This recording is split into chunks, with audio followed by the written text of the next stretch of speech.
Veamos ahora cómo definieron las operaciones para que pudieran trabajar desde la red neuronal. Primero que nada, necesitamos ver cómo van a estar manejando la memoria. Resulta que para cada operación tenemos dos tipos posibles de salidas. Una posibilidad es que la respuesta sea una salida escalar, por ejemplo, cuando se calcula la suma de todos los elementos en alguna columna. Otra opción es que la respuesta sea una lista de elementos en la tabla, donde, por ejemplo, se están preguntando por todos los elementos que sean mayores que un cierto valor. En este caso, lo que vamos a necesitar es una distribución sobre los renglones, y lo que vamos a tener es, cuál es la probabilidad de que la celda elegida se encuentre en alguna consulta. Curiosamente, si se fijan, la respuesta escalar sí es algún número real, perfecto, pero la respuesta búsqueda nos están dando aquí una matriz que tiene el mismo número de renglones y de columnas que nuestra tabla. Entonces, otra vez, la idea es que si tenemos el valor 0, no está en la búsqueda. Si tenemos el valor 1, sí está en la búsqueda, pero durante el entrenamiento vamos a tener que asignar valores siguiendo una función continua, y lo que vamos a tener más bien es una distribución de probabilidad. Ya en tiempo de ejecución es donde habíamos visto que esta tabla se va a sustituir más bien por una función que literalmente tenga nada más los valores 0 o 1. Entonces, cada una de estas matrices, cada uno de estos estructuras de almacenamiento, este sería un vector, una matriz, se van a ir actualizando en cada paso temporal, y vamos a considerar que la respuesta final del modelo es el contenido de la variable modificada al tiempo t. Entonces, si en el tiempo t la variable que se actualizó fue la selección de renglones, quiere decir que la salida fue una búsqueda. Si en el último tiempo lo que se actualizó fue un escalar, entonces quiere decir que esta es la salida para la pregunta que nos hicieron. Además, vamos a necesitar una variable auxiliar, que es esta que está, de repente señalo por acá, es la selección de renglones. Esta nos va a ir ayudando en las operaciones intermedias para determinar sobre qué renglones se va a estar trabajando. Aquí en el diagrama tenemos todavía otro elemento que es una matriz A, pero solamente se utiliza cuando se va a hacer búsqueda sobre columnas que tengan palabras. Entonces, ese lo vamos a explicar en esa sección. Finalmente, los resultados, respuesta escalar y respuesta búsqueda, se van a inicializar con ceros, mientras que la selección de renglones empieza en unos, porque vamos a comenzar asumiendo que la operación u operaciones que vamos a estar considerando van a empezar actuando sobre todos los renglones de la tabla. Bien, entonces, considerando que vamos a estar trabajando paso temporal por paso temporal, recordemos primero un aspecto, que las operaciones pueden acceder a todas las salidas anteriores a su tiempo t, tanto en las variables respuesta escalar como respuesta búsqueda, aunque en la práctica generalmente se van a utilizar máximo hasta t-2, me parece.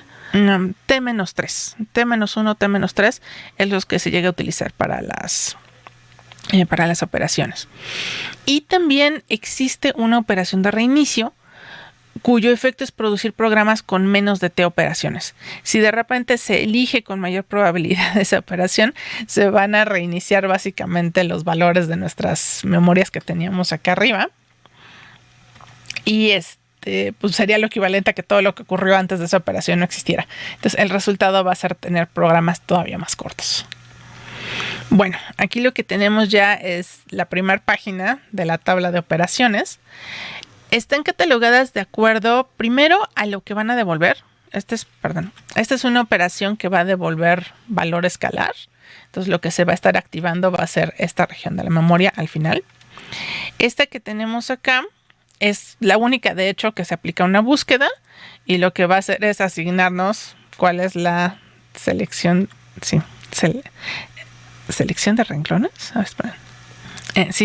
Literalmente nos va a asignar cuáles son los valores que tendríamos en esta de aquí, y una parte importante para realizar esa asignación, va a ser la selección de renglones que existe en ese momento, porque son los que se ha detectado que son relevantes. Entonces, esta es la única que nos va a afectar a esa matriz. Y después tenemos operaciones que más bien lo que nos van a ayudar a modificar es precisamente la selección de renglones, que tendría efecto en operaciones posteriores.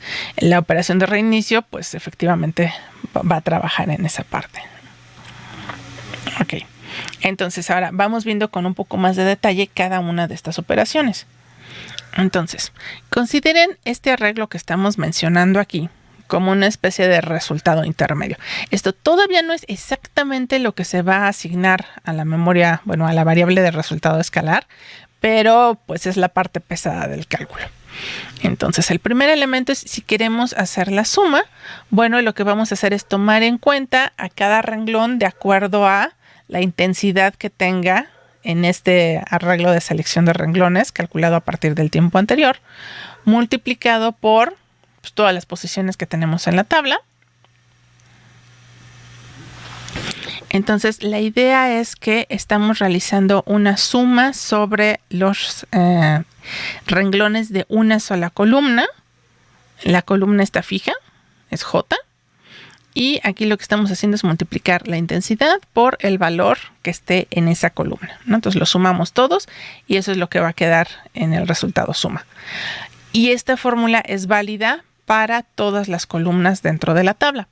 Este valor que ya tengamos almacenado acá, tras un pequeño procesamiento que vamos a ver al rato, daría el resultado escalar de aplicar la operación suma. En el caso de cuenta, observemos que el concepto es parecido. No vamos a contar como tal el número de celdas, que es lo que haríamos tradicionalmente en una base de datos, sino que lo que vamos a hacer es en realidad sumar hacer una suma sobre esta función de intensidad que es la selección de renglones.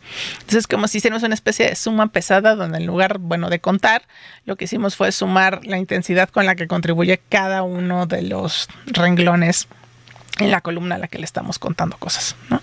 Y eso sería, pensémoslo ahorita en nuestro resultado intermedio, esta es la cuenta de cuántos elementos. Tenemos otra opción que es la operación aritmética diferencia. La idea es que, si se define así la diferencia, también se podría definir la suma, la multiplicación o cualquier otra que queramos. Esta se puso como ejemplo. Y aquí lo que vamos a hacer es, anteriormente habríamos tenido respuestas escalares en dos pasos temporales. Aquí se está considerando el tiempo -1 y el tiempo -3. ¿Por qué -3? La verdad yo me he preguntado por qué no hicieron T-1 y T-2. La verdad es que el artículo no lo especifica. Entonces, pues de modo, me quedé con la duda. Entonces, lo único que se hace es, si queremos calcular la operación diferencia, entonces vamos a recurrir a estos valores históricos y lo que vamos a hacer es restar las respuestas escalares entre esos dos cálculos. A lo mejor no es tan curioso que esta fue la operación que en el momento de ejecutar sus experimentos les dio más problemas y era más difícil que se lograra entrenar correctamente.